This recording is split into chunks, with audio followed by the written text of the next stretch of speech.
I am a young theologian, full of love for the ecumenical vision that we have in our Lord Jesus Christ.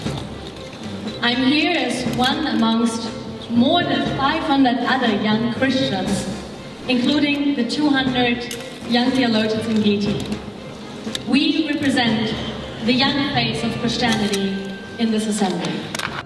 Young Christian leaders are at the forefront of engaging the church in society.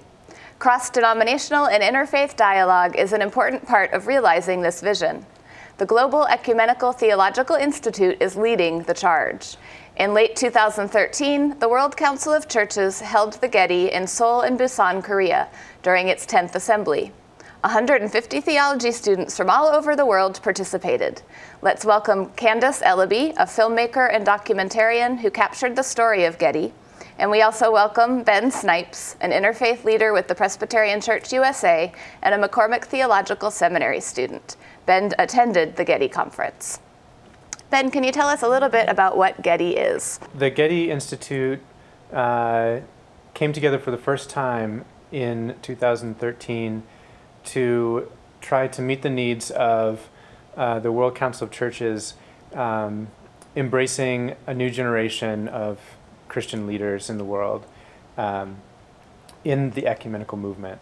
So students from seminaries across the world, also pastors from around the world, people who are in PhD programs around theology, and also people who are already serving in a number of different leadership roles as well as teaching, all came as students in this ecumenical institute to learn about how to be a part of a global movement of Christianity. And how did you personally get involved? I actually heard about it through one of my professors at McCormick, Dr. David Esterline, who served as a professor during the Institute.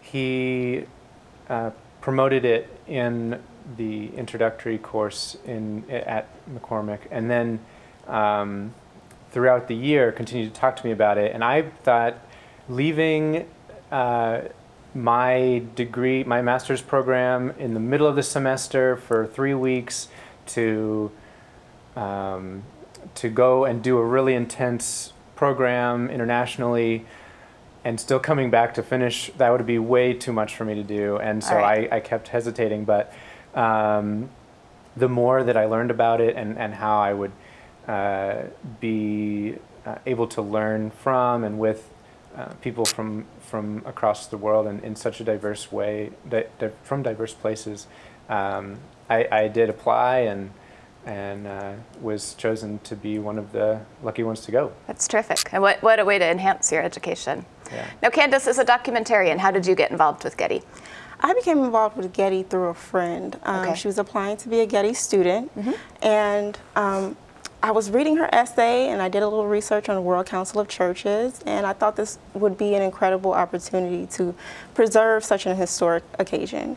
And I sent an email out and I asked her if she thought, we would be able to do it. And she said, I'm not sure, I don't know if that's something I would want to do. And it just so happens that their videographer had dropped out. Oh, you're kidding. He wasn't able to do it for whatever reason.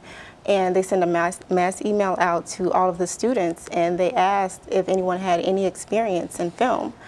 And she sent me the email and she said, I'm not sure, you're not a student, but go ahead and send your information. Go ahead and send your resume and links to your work and see what happens. And I did just that, and it unfolded after that. All fell into place. That's awesome. All fell into place. What other kinds of documentary work have you been doing? Is it faith-related? This was actually my first faith-related documentary. I've been really into preserving history and finding untold stories. My most recent documentary after that was Bed Rest and Love Out Loud. And I did that with the University of Illinois at Chicago's African American Cultural Center. All right. And basically, I had no idea who Bed Rustin was or had never heard of him, and I found his story to be remarkably inspirational. I worked with Dr. Lori Baptista from the African American Cultural Center, and she just took a chance on me, actually. I was a second-year grad student at the time, and she just said, you know, I really want you to go ahead and do this documentary. So I had about 3 months to plan that, and it premiered at the Bed Rest and Centennial Conference. So that's excellent. It was a very great opportunity for me. Terrific. Ben, tell us a little bit about your experience once you chose to take the time off of school and go to Getty. Well, coming into it, I wanted to pursue really hearing the voices of Christians from around the world that you don't hear, especially from my place as a Presbyterian in the United States. Although the church is very much oriented towards embracing Christians around the world and on being an inclusive place, there's still a lot of people that look like me in my church, and so I wanted to find ways of engaging with others and knowing their struggles and their achievements. And so the biggest part of the Getty experience for me was having a small group that I was in with students from all over the world, and there were 8 of us together, and we had representation from every continent, and we were able to speak in English, which was great for me. It would be great for me too. And helpful that everyone was able to communicate in that way. And we were able to discuss issues of theology, issues of justice, and identity that we were experiencing through presentations, lectures from faculty in the GETI team, and also with the World Council of Churches assembly that we were also going to. What about this GETI conference, Candace, was interesting to you from someone that likes to document history? Right.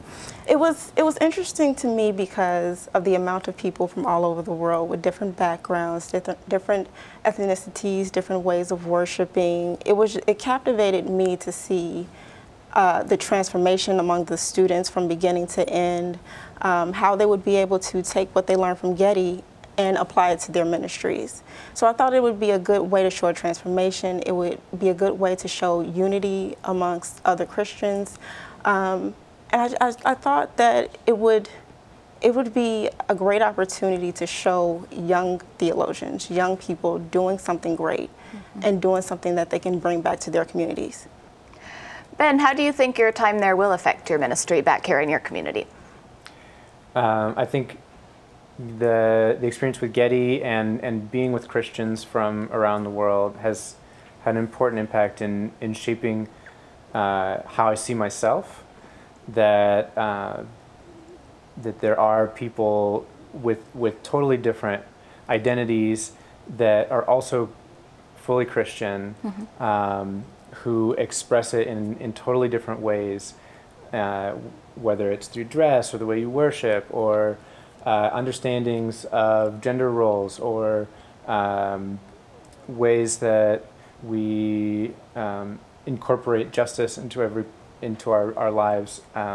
I think the most important thing that I'll take is that we can learn from each other, and that diversity is something that gives us life. Thank you, Candace, and thank you, Ben, for being here with us today. I'm Polly Toner for Different Drummers in the Greater Chicago Broadcast Ministries. Keep the faith.